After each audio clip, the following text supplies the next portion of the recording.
स्वागत है आपका सत्य नेशन में। देश और दुनिया के साथ राजस्थान की तमाम बड़ी खबरें।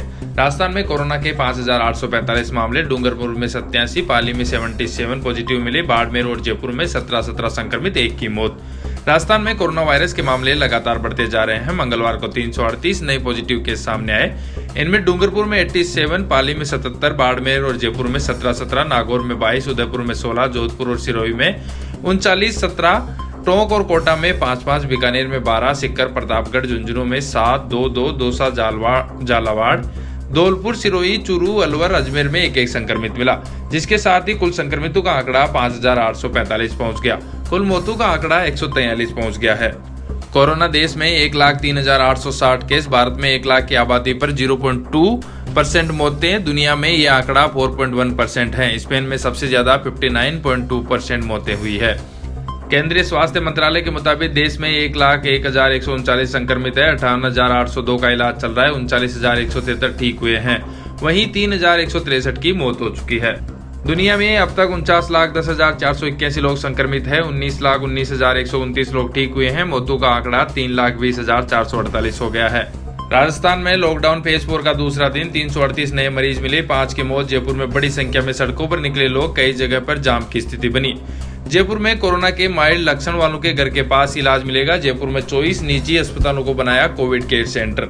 राजस्थान में जोधपुर, उदयपुर, कोटा, भीलवाड़ा समेत 13 जिलों के पूरे इलाके रेड जोन में, 6 जिला मुख्यालय ग्रीन जोन में शामिल।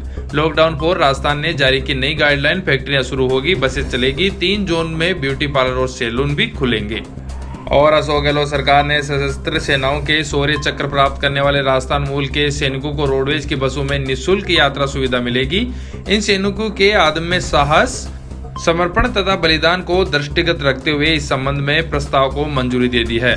इस स्वीकृति से सशस्त्र सेनाओं के शौर्य पदक से सम्मानित राजस्थान मूल के 770 जवानों को रोडवेज की सभी श्रेणी की बसों में निःशुल्क यात्रा की सुविधा मिलेगी। और डॉक्टर पूनिया ने कहा कि मजदूरों के साथ घिनौना मजाक कर रही है कांग्रेस सरकार।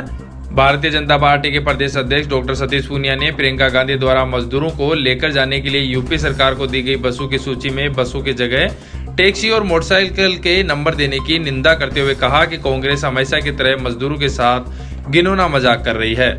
डॉक्टर पूनिया ने कहा कि पहली बात तो यह है कि राजस्थान के मुख्यमंत्री ये कह रहे थे कि उनके पास बसों की कोई कमी नहीं है और राज्य सरकार अपने खर्च पर मजदूरों को भेज रही है। दूसरी तरफ वो गांधी परिवार को झूठा श्रेय दिलवाने के लिए राज्य के मजदूरों को लेकर जाने के लिए प्रियंका गांधी को आगे करते हैं और प्रियंका गांधी को जो सूची यूपी सरकार को देती है वो बसों की जगह राजस्थान नंबर की टैक्सी और मोटरसाइकिल के नंबर भेज देती है। गांधी परिवार गरीब और मजदूर के साथ हमेशा ही ऐसा षड्यंत्र करता आया है। आज इनका ये षड्यंत्र समय पर बेनकाब हो गया। राजस्थान में कांग्रेस की सरकार है जहां पर सड़क पर बेबस मजदूर पैदल चल रहा है। पहले सोनिया गांधी ने घोषणा की कि इन मजदूरों को उनके घरों तक पहुंचाने का किराया कांग्रेस देगी। फिर मुख्यमंत्री अशोक गहलोत ने घोषणा की कि सोनिया गांधी के निर्देश पर राजस्थान सरकार इन मजदूरों का किराया वहन करेगी। हकीकत यह है कि मजदूरों को ट्रकों में बिठाकर भेजा जा रहा है। किराया न राजस्थान सरकार दे रही है, न सोनिया गांधी, न प्रियंका वाड्रा।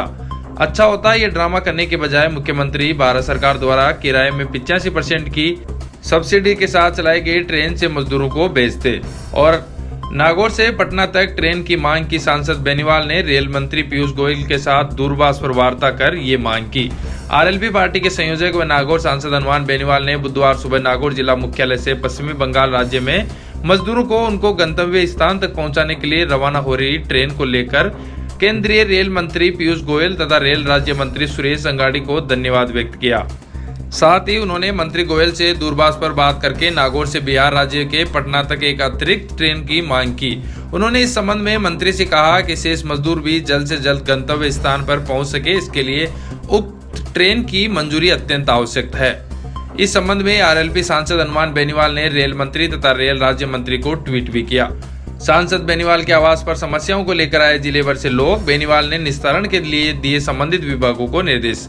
मंगलवार को नागौर सांसद हनुमान बेनीवाल के आवास पर नागौर सहित कई जिलों से लोगों ने उनसे मुलाकात करके विभिन्न समस्याओं के संबंध में अवगत कराया, जिस पर सांसद ने तत्काल दूरभाष पर समस्याओं के निस्तारण के लिए संबंधित विभाग के अधिकारियों को दूरभाष पर निर्देश दिए।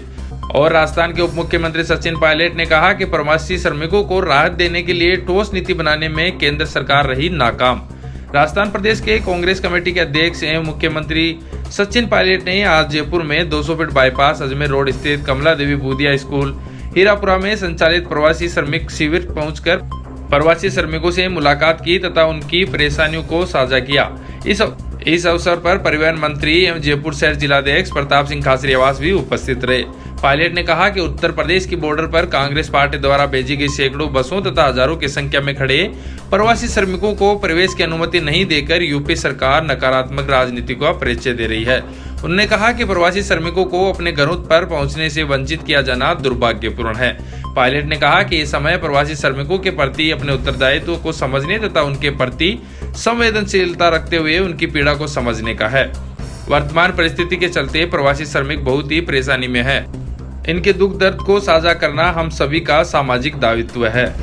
उन्होंने कहा कि प्रवासी श्रमिकों को अपने अपने राज्यों में पहुंचाने तथा उनको राहत देने के लिए केंद्र सरकार कोई ठोस नीति बनाने में नाकाम रही है। और लगातार बड़ी खबरों के लिए बने रहे सत्य नेशन पर। अगली खबर लेकर फिर हाजिर होंगे, तब तक के लिए जय हिंद, जय भारत।